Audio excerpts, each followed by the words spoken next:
إن الحمد لله نحمده ونستعينه ونستغفره ونعوذ بالله من شرور أنفسنا ومن سيئات أعمالنا من يهده الله فلا مضل له ومن يضلل فلا هادي له وأشهد أن لا إله إلا الله وحده لا شريك له وأشهد أن محمدا عبده ورسوله يا أيها الذين آمنوا اتقوا الله حق تقاته ولا تموتن إلا وأنتم مسلمون يا أيها الناس اتقوا ربكم الذي خلقكم من نفس واحدة وخلق منها زوجها وبث منهما رجالا كثيرا ونساء واتقوا الله الذي تساءلون به والأرحام إن الله كان عليكم رقيبا يا أيها الذين آمنوا اتقوا الله وقولوا قولا سديدا يصلح لكم أعمالكم ويغفر لكم ذنوبكم ومن يطع الله ورسوله فقد فاز فوزا عظيما أما بعد فإن أصدق الحديث كتاب الله وخير الهدي هدي محمد صلى الله عليه وآله وسلم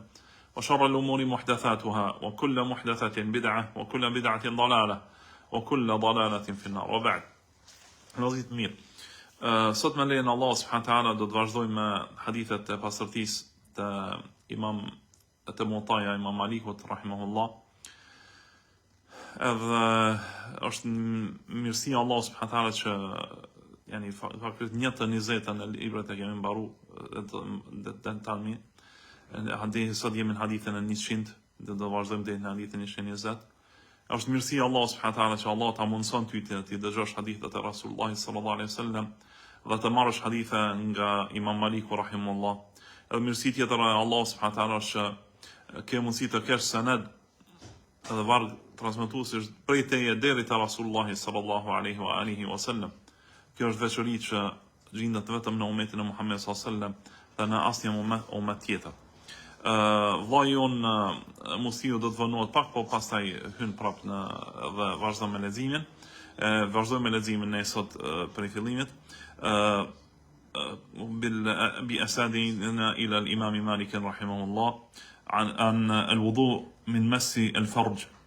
مالك عن عبد الله بن أبي بكر بن محمد بن عمرو بن حزم أنه سمع عروة بن الزبير يقول دخلت على مروان بن الحكم فتذاكرنا ما يكون منه الوضوء فقال مروان من مس الذكر من مس الذكر الوضوء فقال عروة ما علمت بهذا فقال مروان بن الحكم أخبرتني بسرة بنت صفوان أنها سمعت رسول الله صلى الله عليه وآله وسلم يقول إذا مس أحدكم ذكره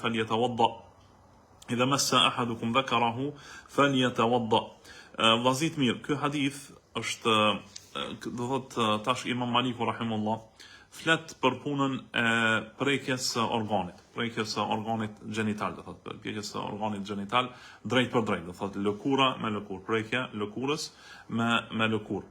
Edhe do thotë njeriu ta prek organin e vet gjenital, lëkurë me lëkurë. Edhe se ka abdes për ta. Tregon transmetim nga Urwa ibn Zubairi radhiyallahu anhu thotë që ka hyrë Marwan ibn al-Hakam ka qenë prej tabiinve apo ka qenë prej atyre që katër kundërshtime, a ka qenë sahabi apo jo, a ka pa Rasulullah sallallahu alaihi wasallam apo jo. Sidoqoftë Marwan ibn al-Hakam tregon që kam fol thotë edhe i kam fol me Marwanin për punën për asaj që të jetë abdesti, për çka mirët abdest. Dhe ka thënë Marwani se nëse prek organin gjenital ke abdes. Urwa ka thënë nuk kam dëgjuar këtë. Atëherë Marwan ibn al-Hakam rahimahullah ka thënë që e ka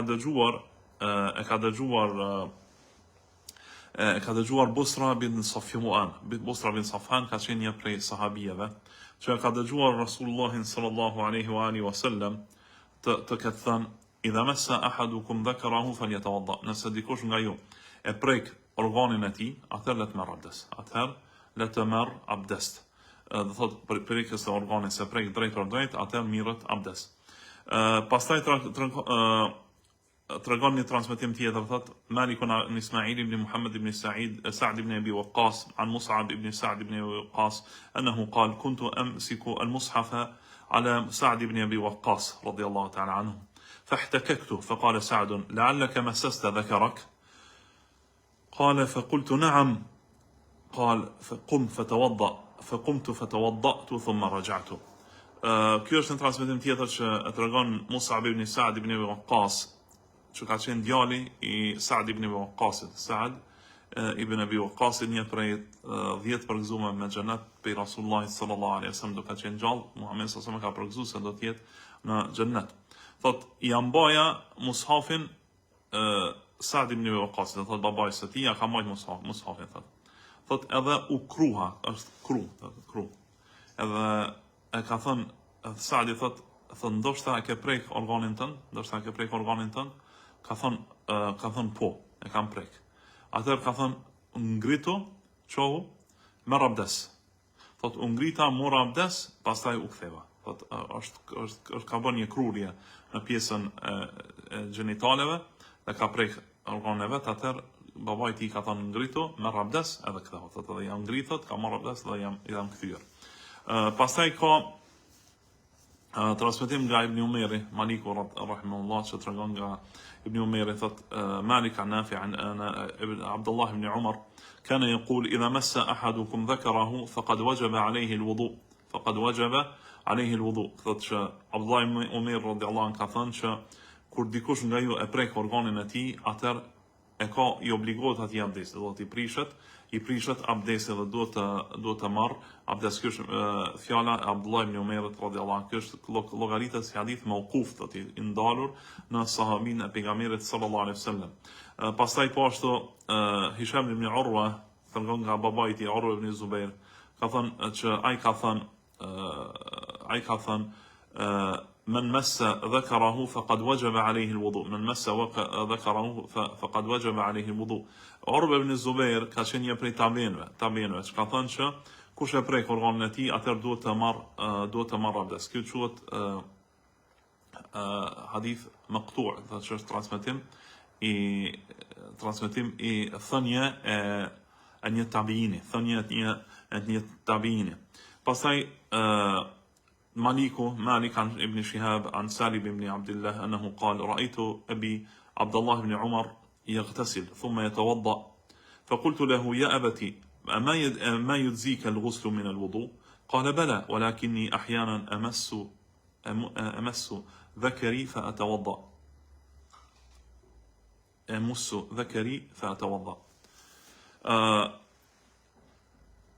مالك transmeton tani nga Ibn Shihabi, nga Salim ibn Abdullah. Salim ibn Abdullah ka qenë Salimi, biri i Abdullah ibn Umerit. Dhe Salimi ka qenë një prej tabiinëve, dhe ka qenë prej ulemave të tabiinëve.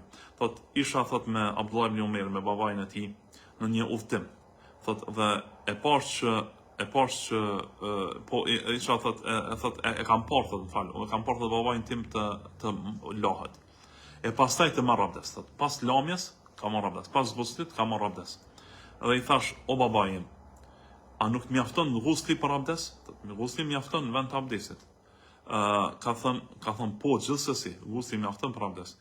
Mirë po thot, ndoshta unë nga njëherë e preki organin dhe marr abdes. Pasi që është la, e ka prek ndoshta organin dhe ka marr abdes për këtë arsye ka vepruar kështu. Po ashtu transmetim tjetër njëjtë nga Abdullah ibn Umer ka thënë se kuntu ma Abdullah ibn Umar fi safarin فرأيته بعد أن طلعت الشمس توضأ ثم صلى فقلت له إن هذه لصلاة ما كنت تصليها. قال إني بعد أن توضأت لصلاة الصبح مسست فرجي ثم نسيت أن أتوضأ فتوضأت وعدت لصلاتي. Thot Maliku transmeton nga Nafi nga Salim ibn Abdullah ibn Umar, thot isha me Abdullah ibn Umer në një udhtim. Thot dhe thot se e pash thot isha me Abdullah ibn Umer në një udhtim dhe thot e pash thot isha me Abdullah në udhtim, thot dhe e pash se pasi që lindi dielli, thot është ngrit, ka marr abdes dhe është fal. Dhe i thash o baba, i thash Ky është namaz që nuk e ke falë përpara. Ky është namaz të cilin nuk e ke falë përpara. Ai ka thonë inni ba'da an tawaddat. Vërtet ka thonë un pasi që u fala për namazin e sabahit, pasi që mora abdes për namazin e sabahit, thot e kam prek organin tim. Thot dhe kam harruar të marr abdes. Prandaj thot tani kam marr prap abdes dhe kam përsërit namazin. Thot ky e ka fal sabahin, pastaj ka lind dielli, pasi që ka lind dielli është kujtuar që e ka prek organin pasi që ka marrë abdes para namazit të sabahit. Prandaj e ka përsërit abdestin dhe dhe është fal sërish. Kjo është vendimi i një pjesë të madhe të ulemave që thonë se prekja e organit thot me epsh pa epsh e prish abdestin dhe sipas kjo është mendimet e tyre dhe ka hadithe që kanë ardhur nga Rasulullah sallallahu alaihi wasallam dhe thënjeve të sahabive të pejgamberit sallallahu wa salamuhu alaihim. Akmil ya Sheikh Muslim. أحسن الله عليكم. باب الوضوء من قبلة الرجل امرأته. عن مالك عن ابن شهاب عن سالم بن عبد الله عن أبيه عبد الله بن عمر أنه كان يقول قبلة الرجل امرأته وجسها بيده من الملامسة، فمن قبل امرأته أو جسها بيده فعليه الوضوء. Tani thot abdesi nëse njeriu e puth gruan e tij ose e prek gruan e tij. E tregon transmetimin tani nga Salimi, nga Abdullah ibn Umar, nga Abdullah ibn Umeri, se Abdullah ibn Umeri ka thënë nëse njeriu e puth gruan e tij ose e prek atë, është sikur mulamasa që Allah subhanahu wa taala aula masumun nisa që ka përmend Allah subhanahu wa taala ose i keni prek gratë, thot prandaj thot kush e puth gruan e tij ose e prek me dorën e tij, thot atëherë thot duhet të marr abdes. Akmil barakallahu fik. أحسن الله عليكم. عن مالك أنه بلغه أن عبد الله بن مسعود كان يقول من قبلة الرجل امرأته الوضوء. أكمل. عن مالك عن ابن شهاب أنه كان يقول من قبلة الرجل امرأته الوضوء. Tani i transmeton dy transmetime, një nga Abdullah ibn Mas'udi radhiyallahu ta'ala anhu, sahabiu i pejgamberit sallallahu alaihi wasallam, që ka thënë thot duhet të marrësh abdes nëse puth gruan, thot nga abdesi duhet të mirret nëse nga puthja e burrit gruan e tij. Po ashtu Ibn Shihabi që është Ibn Shihab az-Zuhri nga tabiinat ka pas traditë thot që njeriu duhet të marrë abdes nëse ka puth gruan e tij. Këto janë mendimet e tyre radhiyallahu ta'ala anhum ardhahum. Mirë po, veprimi i pejgamberit sallallahu alaihi wasallam ka qenë ndryshe. Veprimi i pejgamberit sallallahu alaihi wasallam ka qenë ndryshe, nga se Aisha radhiyallahu ta'ala anha ka thënë në një hadith vërtet që pejgamberi sallallahu alaihi wasallam i puthte gratë e tij dhe shkonte në xhami drejt dhe nuk e ndronte abdesin. Dhe hadithi është në Buhari. Këto transmetime janë, mirë po qëllimi me mulamasa që ka përmend Allah subhanahu wa taala prekja e madhe, qëllimi me të është marrëdhënie seksuale. Thotë nëse ka marrëdhënie seksuale, atëherë prishet abdesi, prishet edhe ghusli. E jo vetëm me puthje, nga se pejgamberi sallallahu alajhi wasallam e ka puth Aisha radhiyallahu anha dhe pastaj ka shkuar në xhami sallallahu alaihi wasallam dhe nuk e ka prish abdesin sallallahu alaihi wa alihi wasallam. Akmil barakallahu fik. Assalamu alaikum. باب العمل في غسل الجنابة. عن مالك عن هشام بن عروة عن أبيه عن عائشة أم المؤمنين أن رسول الله صلى الله عليه وسلم كان إذا اغتسل من الجنابة بدأ فغسل يديه ثم توضأ كما يتوضأ للصلاة ثم يدخل أصابعه في الماء فيخلل بها أصول شعره ثم يصب على رأسه 3 غرفات بيديه ثم يفيض الماء على جلده كله. Naam. Tani tregon thot se si është puna me ghuslin nga gjunuplaku. Ghuslin nga gjunuplaku. Ghusl do të thonë pastërti e tërë trupit. Gjunuplak është pas bënies së marrëdhënieve seksuale. Pas bënies së marrëdhënieve seksuale, kjo quhet situata e njeriu kur quhet gjunup, kur ka gjunuplak, është situata e njeriu kur ka bërë marrëdhënie seksuale me gruan e tij. Aisha radhiyallahu anha këtë hadith të vërtet tregon thot se pejgamberi sallallahu alaihi wasallam kur laj nga gjunuplaku, kur laj pejgamberi sallallahu alaihi wasallam nga gjunuplaku, fillonte thot dhe i lante së pari duart. I lante së pari duart. Pastaj thot merrte abdes siç merr njeriu abdes për namaz. Pastaj thot i fuste gishtat në ujë dhe me ato gishta thot i fundse në mesin e leshit e flokëve të tij dhe mjekrës së tij. Thot pastaj thot i hidhte 3 herë ujë në kokë me 2 duart e tij. Pastaj thot hidhte ujë në tërë trupin e tij sallallahu alaihi wa alihi wasallam. Akmil barakallahu fik. أحسن الله إليكم. عن مالك عن ابن شهاب عن عروة بن الزبير عن عائشة أم المؤمنين أن رسول الله صلى الله عليه وسلم كان يغتسل من إناء هو الفرق من الجنابة. Po, tani Aisha radhiyallahu ta'ala anha tregon një transmetim tjetër se Rasulullah sallallahu alaihi wasallam thotë lahej nga një anë që quhet faraq, thotë lahej nga gjunuplaki nga një anë që quhet faraq. Faraq është një anë që ka sa 3 sa ujë. 3 sa ujë. Thot 3 sa i vjen domethënë dikon 7-8 litra, jo më shumë. As 7 litra ujë. Me atë anë është la pejgamberi sallallahu alaihi wa alihi wasallam. Pejgamberi sallallahu alaihi wasallam është la me një anë kaq të vogël me kaq pak ujë. Edhe ne e kemi shembulltyr Rasulullahin sallallahu alaihi wasallam. Dhe nuk bën të ankohemi që nuk kemi ujë për tu larë, nga se pejgamberi sallallahu alaihi wasallam me kaq pak ujë është la. Prandaj njeriu nëse ka mundësi, nëse ka kaq ujë duhet të lahet dhe nuk bën të përdor tejemum, nëse mendon që ka pak ujë, nëse mendon që ka pak ujë. Akmil barakallahu fik. أحسن الله إليكم.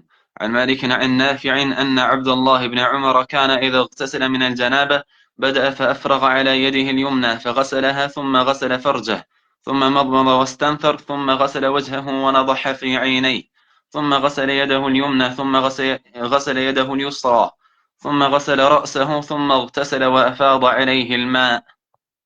Tani e transmeton një transmetim mauquf nga Abdullah ibn Umar radhiyallahu ta'ala anhu që tregon se si është la Abdullah ibn Umar radhiyallahu anhu, thotë që Abdullah ibn Umar thotë se fillimisht i ka derdh ujin nga ena në dorën e djathtë, dhe ka la dorën e djathtë. Pastaj thotë e ka la ato që ka pas mes këmbëve të tij, thotë e ka la pjesën e topshme të tij. Pastaj thotë ka fut ujë në gojë dhe në humb, dhe ka fut gojë në humb dhe ka pastru. Pastaj thotë e ka la fytyrën e tij, pastaj thotë ka hodh ujë syve. Pastaj thot e ka la dorën e djathtë, pastaj dorën e majt, pastaj thot e ka la kokën, pastaj thot është la dhe i ka hudh vetes tër ujë. Thot kjo është veprimi i Abdullah ibn Umerit. Në hadithet vllazni, shumica në haditheve të abdesit edhe të ghuslit edhe veprime brenda shtëpisë së tij për pejgamberin sallallahu alajhi wasallam, i kemi hadithet nga gratë e pejgamberit sallallahu alajhi wasallam, posaçërisht Aisha radhiyallahu ta'ala anha.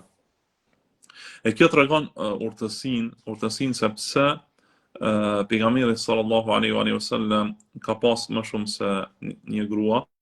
Kjo është prej arsyeve të shumta, thotë që ato na kanë treguar jetën e pejgamberit sallallahu alaihi wasallam brenda shtëpisë së tij, nga se njeriu pjesën më të madhe të jetës e kalon brenda shtëpisë së tij, e atë që ka ndodhur brenda shtëpisë së tij kanë mujt më na tregu gratë e pejgamberit sallallahu alaihi wasallam, nga se burrat nuk hinë në shtëpinë e huaj, thotë.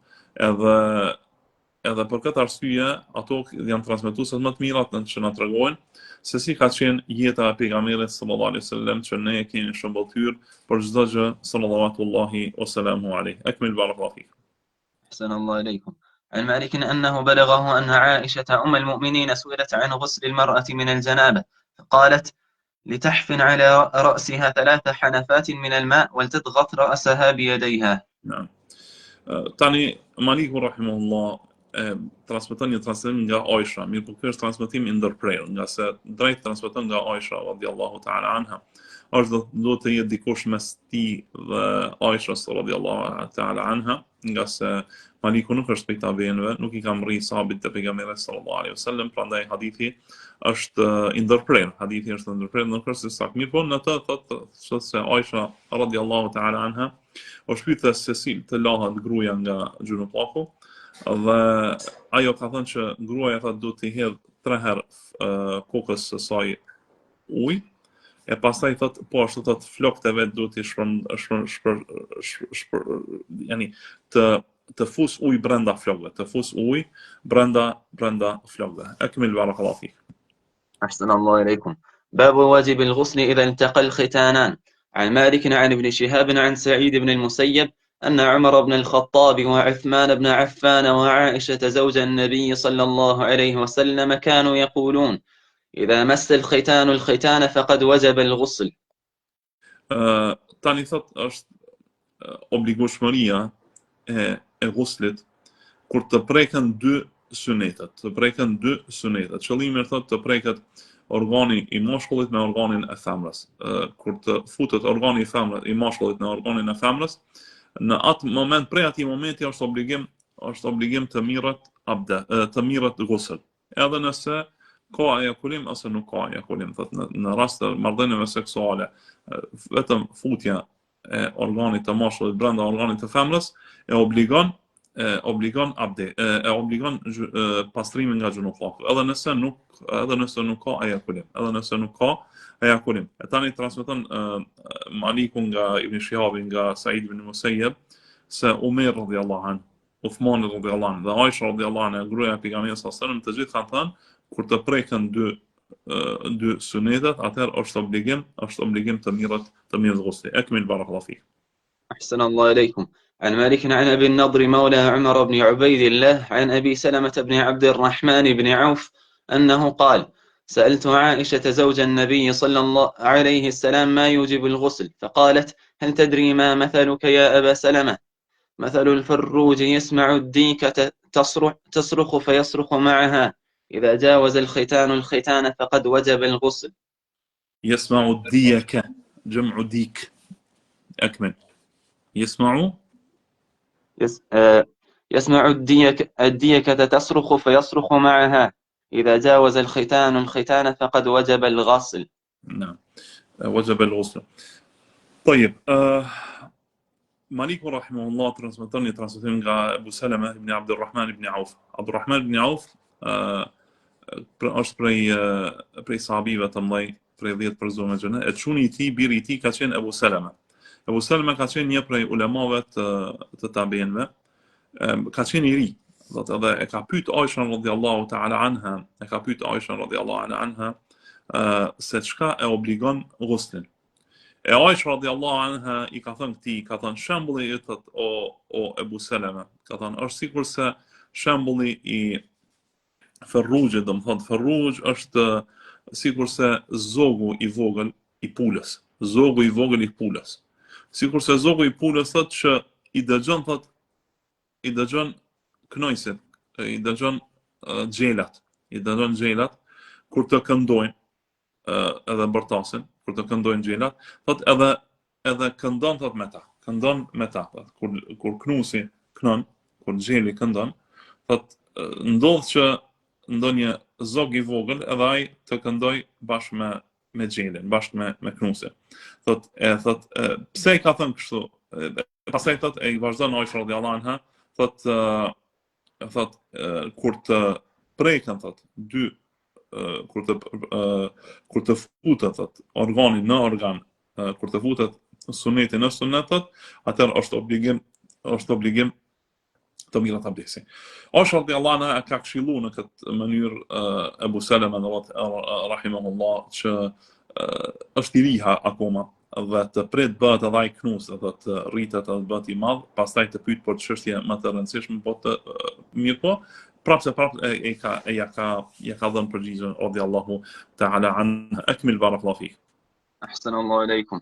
عن مالك عن يحيى بن سعيد عن سعيد بن المسيب أن أبا موسى الأشعري أتى عائشة زوج النبي صلى الله عليه وسلم فقال لها: لقد شق علي اختلاف أصحاب رسول الله صلى الله عليه وسلم في أمر إني لأعظم أن أستقبلك به. فقالت: ما هو؟ ما كنت سائلا عنه أمك فسلني عنه. فقال: الرجل يصيب أهله ثم يكسل ولا ينزل.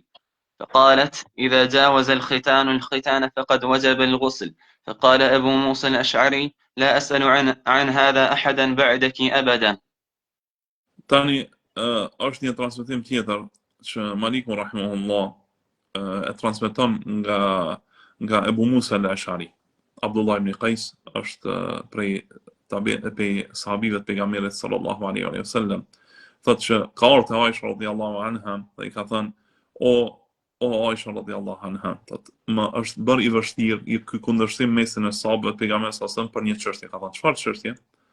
Ka thënë dhe më vjen vështirë, thot, që të pyes ty për të. Më vjen vështirë, oj Aisha, oj nona besimtarëve, që të pyes ty për të. Ka thënë: e çka është ajo? Thot edhe pyet, thot, atë që do ta pyesje nënën tënde. Atë që do ta pyesje nënën tënde. Thot atëherë, thot Ebu Musa al-Ash'ari, thot i kam thënë: njeriu thot bën marrëdhënie me gruan e tij. Bën marrëdhënie me gruan e tij. Pastaj thot ju ksil wa yunzil, thot, dhe nuk ejakulon. Bën marrëdhënie, mirë po nuk ka prishje, nuk ka rrjedhje të lëngut. Ka thënë Aisha radhiyallahu anha, atëri ka thënë kur të futet, thot, suneti në sunet, kur të futet organi në organ, thot, atëherë është obligim abdesi. Atëherë Ebu Musa radhiyallahu ta'ala anhu ka thënë: pasha, ka thënë, nuk do të pyes askë, nuk do të pyes për këtë çështje pas teje. Nga se ajo ka ditë më së miri nga Rasulullahi sallallahu alaihi wa alihi wasallam. Akmil barakallahu fik. أحسن الله إليكم. عن مالك عن يحيى بن سعيد عن عبد الله بن كعب مولى عثمان بن عفان أن محمود بن لبيد الأنصاري سأل زيد بن ثابت عن الرجل يصيب أهله ثم يكسل ولا ينزل. فقال له زيد: يغتسل. فقال له محمود: إن أبي بن كعب كان لا يرى الغسل. فقال له زيد: إن أبي بن كعب نزع عن ذلك قبل أن يموت. نعم. Zeid ibn Thabit është një prej tabiinëve, e ka pyet Zeid ibn Thabitin radhiyallahu Mahmud ibn Labidi. E ka pyet Zeid ibn Thabitin, sahabin e pejgamberit sallallahu alaihi wasallam, djalin e sahabisë së pejgamberit sallallahu alaihi wasallam. Dhe thot e ka pyet një njerëz që bën marrëdhënie me gruan e tij dhe nuk ejakulon. Atëherë Zeidi ka thënë pastrohet, lahet. I ka thënë po Mahmud i ka thënë Ubej ibn Ka'b, për shokëve të pejgamberit sallallahu alaihi wasallam ka qenë, nuk mendon që nuk ka ghusl për këtë punë.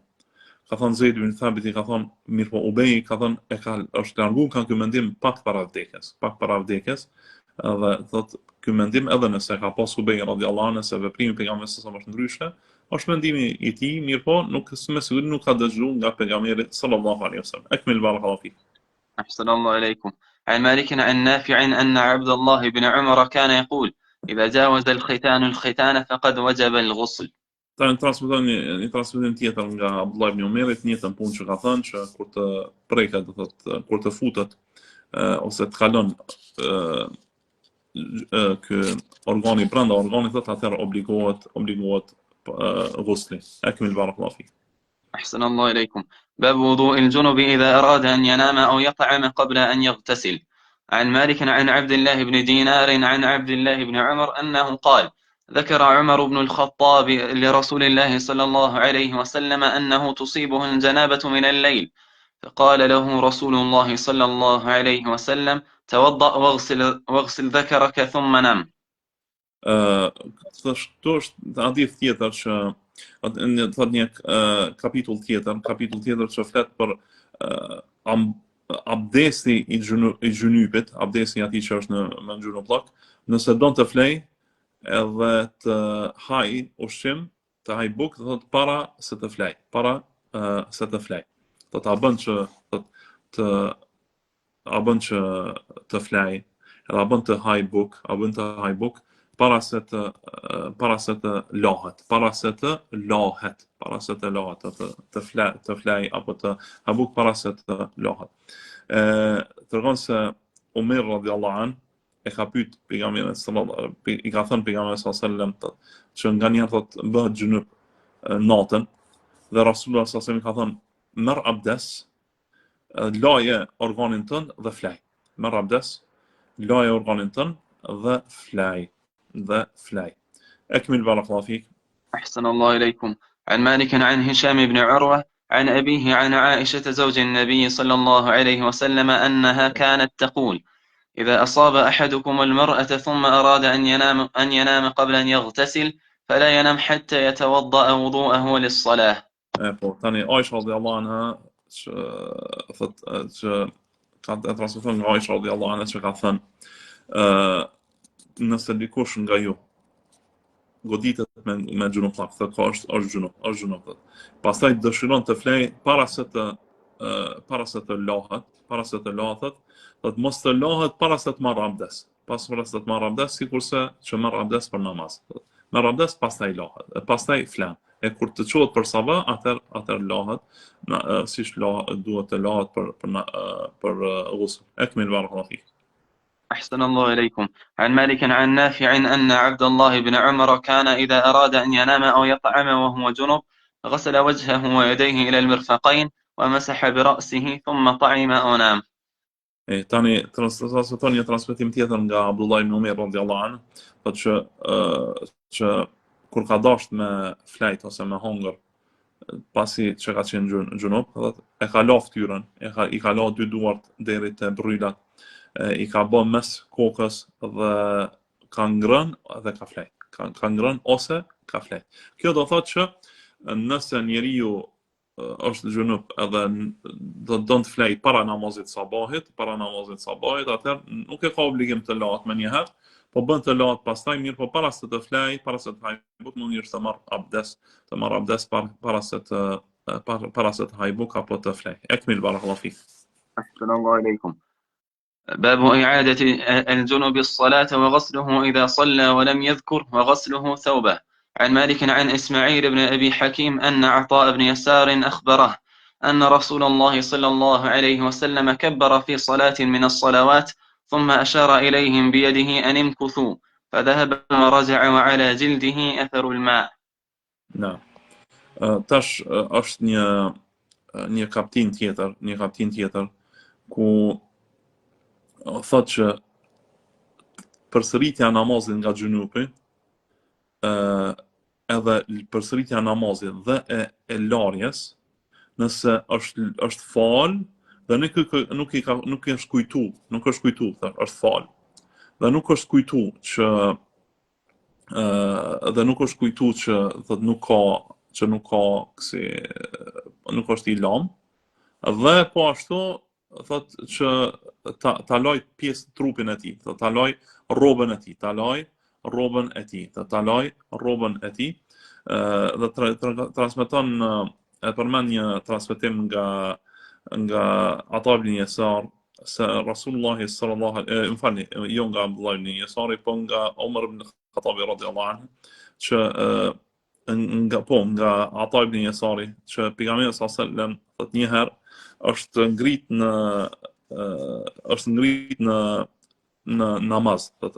në namaz, pastaj thot ka jap shenjë, thot ka thënë qëndroni,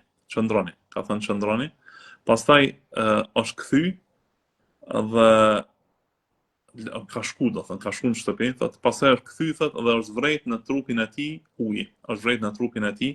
uji. Ky hadith të nderuar është hadith që është në këtë transmetim nga Imam Maliku rahimahullah, nuk është ka ndërprerje mes tij dhe pejgamberit sallallahu alaihi wasallam.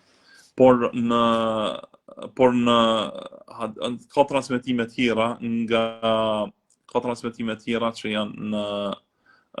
janë në Buhari dhe Muslim, që pejgamberi sallallahu alaihi wasallam është kthy te xhamati, thotë edhe është bën gati të falet, pastaj ju ka kujtu sallallahu alaihi wasallam që nuk ka abdes. Ju ka kujtu sallallahu alaihi wasallam që nuk ka abdes apo nuk është la nga xhunupaku. Pastaj është fut te shtëpia pejgamberit sallallahu alaihi wasallam, i ka prit do thonë xhamatin. Xhamati e ka prit, ka shku është la pejgamberit sallallahu alaihi wasallam dhe është kthyer dhe ka mbret të lagur pejgamberin sallallahu alaihi wa alihi wasallam. Si duket musliu u largua ndoshta s'u me fut me lidhje, se vazhdojmë në meledimin. Thot Malik an Hisham ibn Urwa an Zubayr ibn الصلت أنه قال خرجت مع عمر بن الخطاب إلى الجرف فنظر فإذا هو قد احتلم وصلى ولم يغتسل فقال والله ما أراني إلا قد احتلمت وما شعرت وصليت وما اغتسلت. قال فاغتسل وغسل ما رأى في ثوبه ونضح ما لم يرى وأذن أو أقام ثم صلى بعد ارتفاع الضحى متمكنا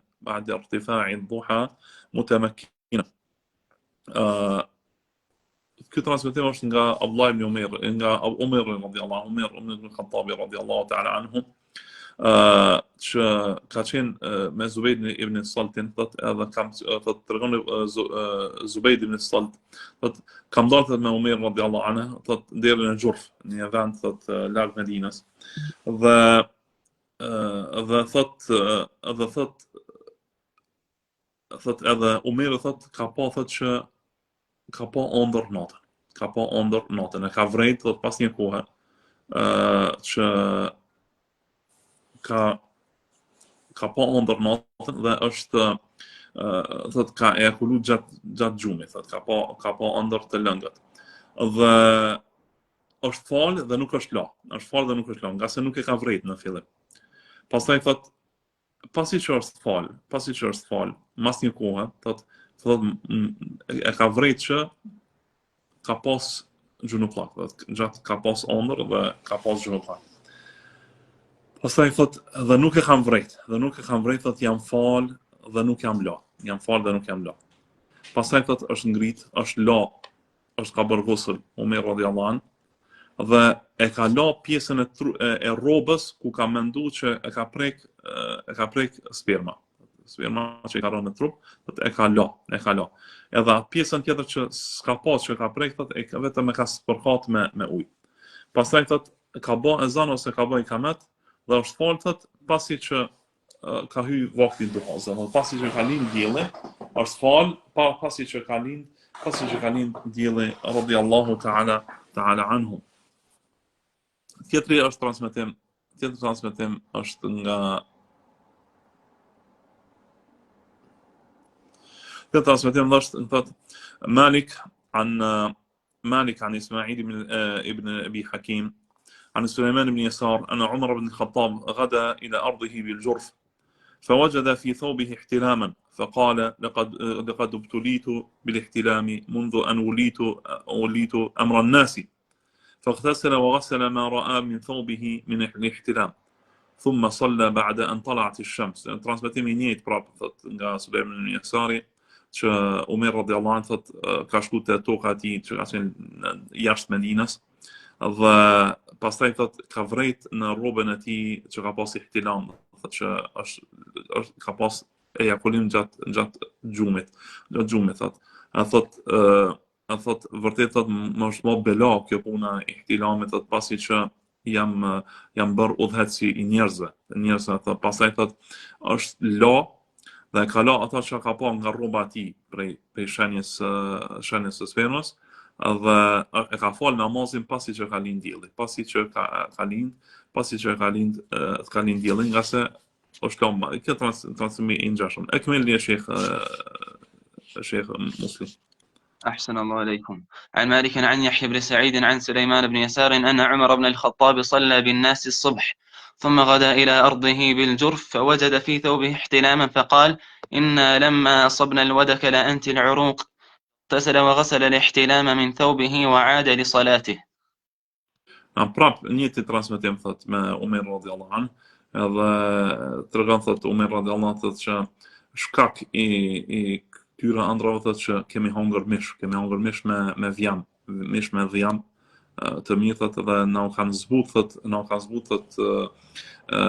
to damarët e gjakut, na kanë zbut damarët e gjakut dhe për kjo është arsye pse kemi pas ihtilam.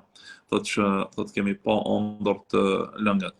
Thot atëherë thot është la dhe e ka la vendin thot ku ka prej sperma thot dhe e ka përsërit namazin radiallahu ta'ala. Akmil barakallahu fik.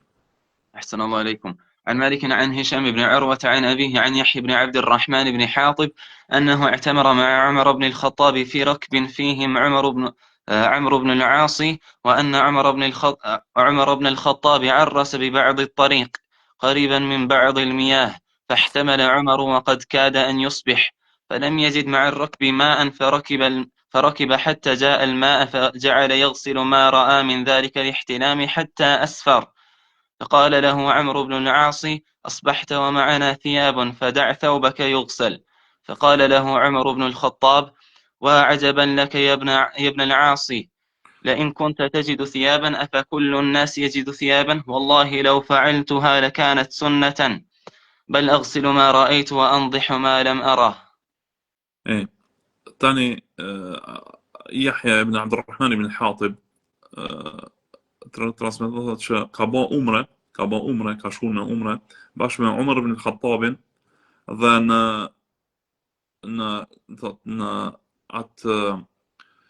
në atë grupin e udhëtarëve që kanë qenë që kanë udhëtu prej Medinës për në Mekën në umre ka qenë edhe Amr ibn al-As radiallahu ta'ala anhu dhe se Umar radiallahu anhu Umar thot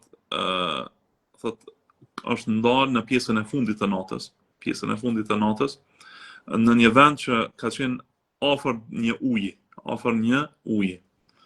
Dhe Umeri thot gjatë natës thot ka pa ëndër dhe është ka ejakulu gjatë gjumit. Dhe gati thot e ka mri sabahun. Thot dhe nuk ka gjetë ujë bashkë me ta. Thot para sabahit pak thot e ka pa që e ka rrok kjo gjë, thot nuk ka gjetë ujë. Dhe ka udhëtu thot ka hip në devën e tij derisa ka gjetë ujë. Thot dhe është la derisa thot është la ka pastru thot trupin e tij dhe rrobën e tij. Derisa thot është afru dhe është zdrit, mirë po s'ka lind akoma dielli, është zdrit, mirë po akoma nuk ka lind dielli thot.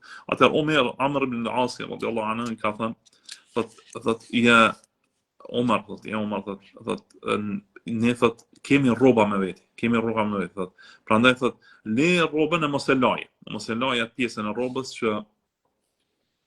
që tu ka bërë me sperm. Ka lënë atë Omer radhiyallahu anhu ka thënë thot sa çudi thot me ty thot o Amr, sa çudi me ty o Amr thot nëse ti thot gjen rroba, ke rroba thot. A gjithë njerëzit kanë rroba? A gjithë njerëzit kanë rroba rezervë thot. Nëse ti ke rroba rezervë, më japësh. A gjithë njerëzit kanë rroba rezervë? Thot vallahi thot po ta bëja këtë punë thot do të bëhej sunnet. Thot mirë po thot do të laj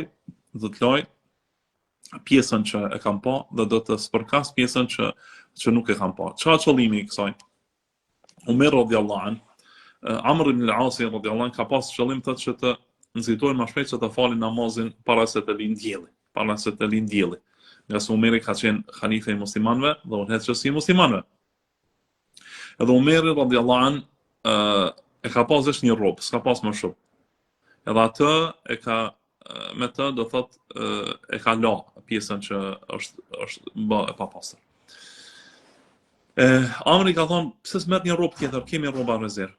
Umeri radhiyallahu anhu ka thonë po a kanë gjithë njerëzit rroba? Nga se rrobat deri tani vonë kanë qenë prej gjërave më të rrallat e njerëzit. Njerëzit të kanë pas pak rroba. Kanë pas pak rroba. Kanë pas dikush një par rrobë, dy par rrobë, s'kan pas më shumë. Nuk kanë pas më shumë. Prandaj unë thotë, a gjen gjithë njerëzit rrobë? Dhe po ta bëja këtë, thotë njerëzit ta bënin sunet këtë punë, nga se suneti i halifeve të drejtë është suneti i joni. Dhe do të kesh vështirësi për fukarat, për ata që s'kan, Prandaj thotë do ta laj pjesën që e shoh që është bërë me spermë dhe pjesën tjetër thotë e spërkas vetëm me Allahu alem. Kjo është prej lehtësimeve për këtë ummet pejgamberit sallallahu alaihi wasallam. Akmil barakallahu fik. أحسن الله إليكم. قال يحيى قال مالك في رجل وجد في ثوبه أثر احتلام ولا يدري متى كان ولا يذكر شيئا رآه في منامه. قال يغتسل من أحدث نوم نامه فإن كان قد صلى بعد ذلك النوم فليعد ما كان صلى بعد ذلك النوم من أجل أن الرجل ربما احتلم ولا يريد شيئا ويرى ولا يحترم. لا مرة ثانية من أجل أن الرجل ربما احتلم ولا يرى شيئا ويرى ولا يحترم فإذا وجد في ثوبه ماء فعليه الغسل وذلك أن عمر بن الخطاب أعاد ما كان صلى لآخر نوم نامه ولم يعد ما كان قبله. نعم.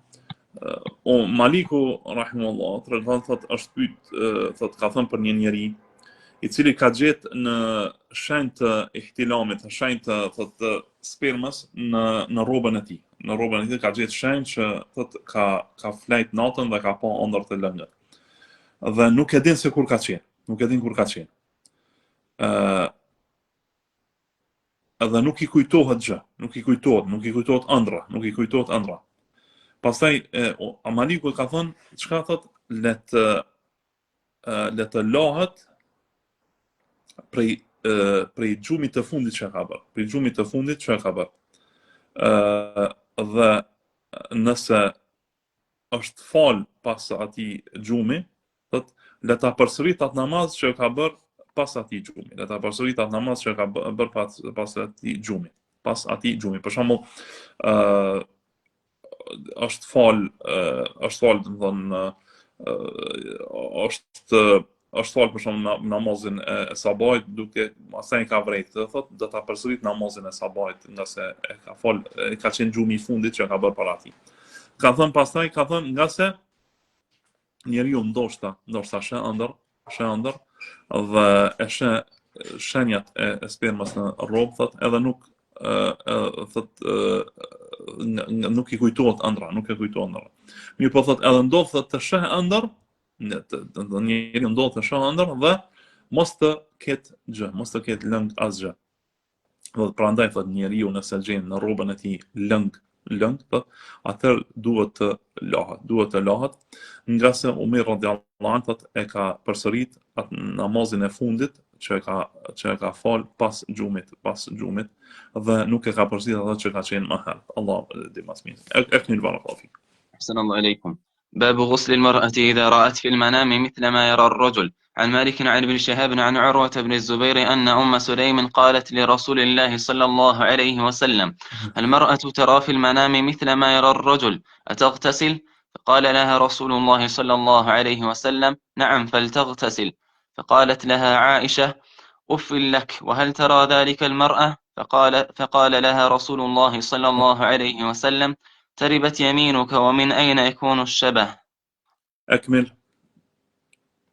عن مالك عن هشام بن عروة عن أبيه عن زينب بنت أبي سلمة عن أم سلمة زوج النبي صلى الله عليه وسلم أنها قالت: جاءت أم سليم امرأة أبي طلحة الأنصاري إلى رسول الله صلى الله عليه وسلم فقالت: يا رسول الله إن الله لا يستحيي من الحق، هل على المرأة من غسل إذا هي احتلمت؟ فقال: نعم إذا رأت الماء. نعم. Kjo është kapitull tjetër thotë që gruaja thotë nëse shë në ëndër atë çka shë burri dhe edhe ka ejakulim ka rrjedhje të lëngut, a duhet të lahet. Të transmetim nga njësh nga Urwa ibn Zubairi nga Sulejmi, tjetri është nga Zeynep bint Sulejm. Sulejmi është nëna e Anas ibn Malikut radhiyallahu ta'ala anhum. nëna e Anas ibn Malikut radhiyallahu ta'ala anhu. Që ajo ka ardhur te pejgamberi sallallahu alaihi wasallam dhe ka thënë gruaja sheh në ëndër.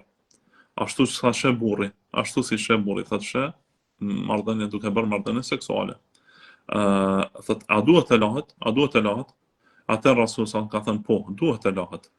Atëherë Aisha radhiyallahu anha ka thënë sa për ty, i ka thënë asaj, për ty, ka thënë.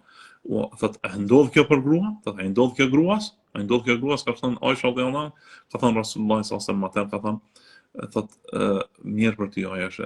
Është janë një fjalë thot terribet yadaka të rashin durt në pluhur e Aisha radhiyallahu anha, ka thënë, thot, e prej nga bëhet përgjasimi, prej nga është përgjasimi, thot, prej nga i përngjan fëmia nonës, se fëmia ose i ngjan nonës, ose i ngjan babës. Ka një transmetim tjetër që nëse uji i burrit është më shumë se uji i gruas, atëherë fëmia i përngjan babës. Nëse uji i nonës është më shumë se uji i babës, atëherë fëmia i ngjan nonës.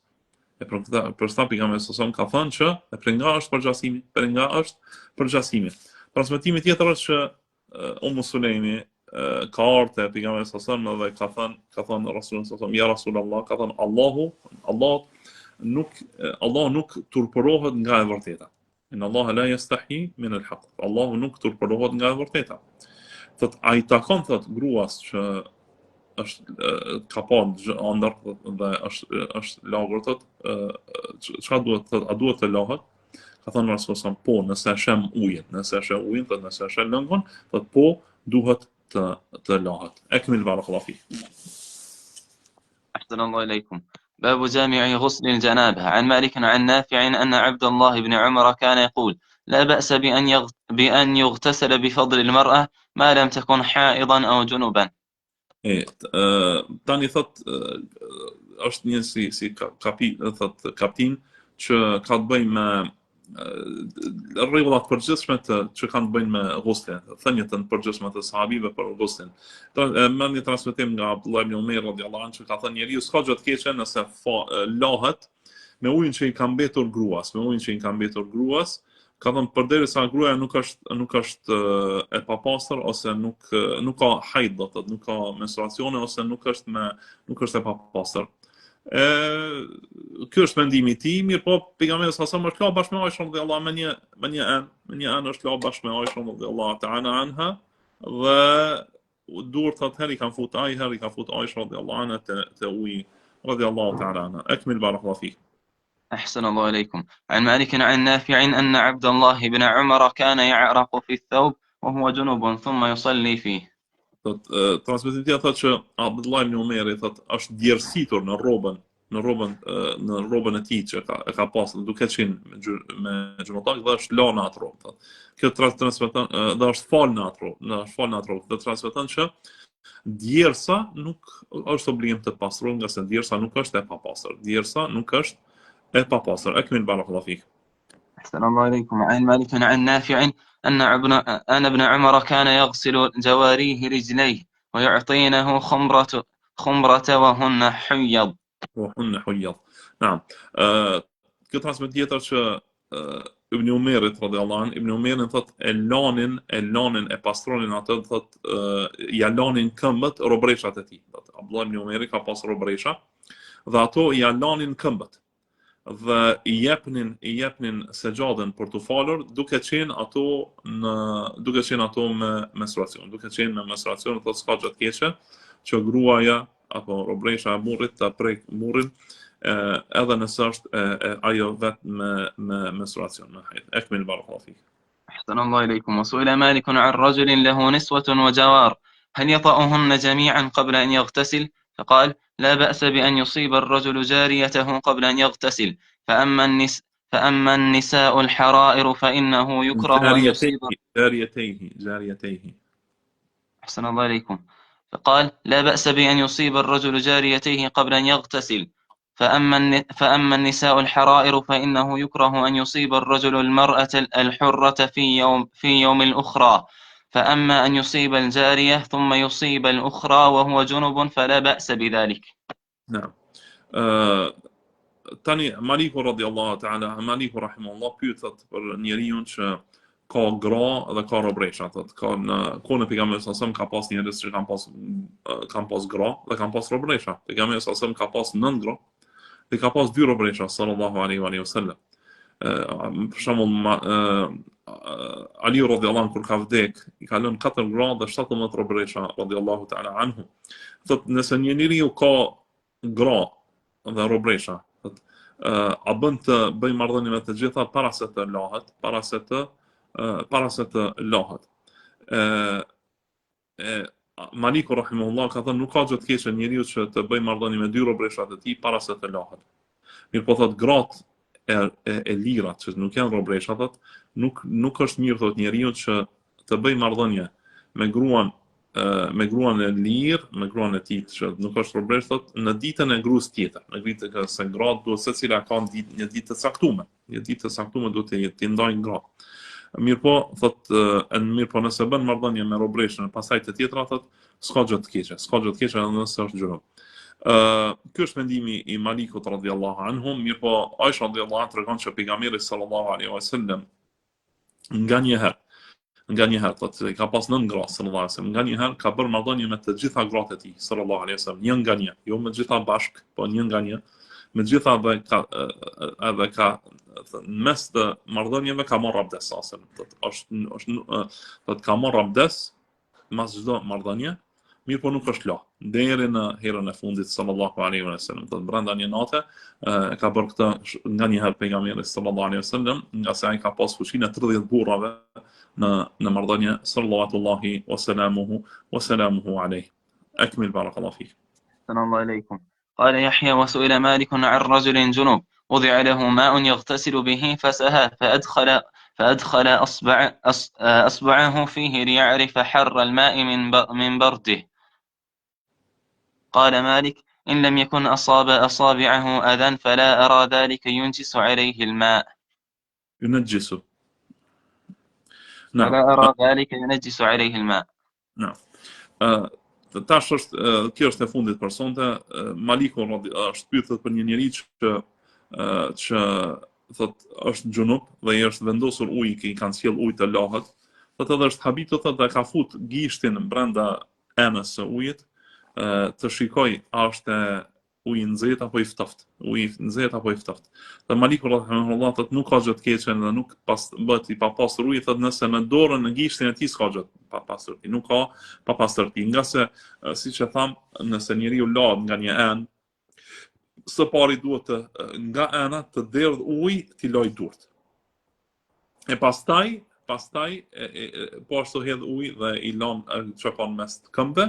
Pastaj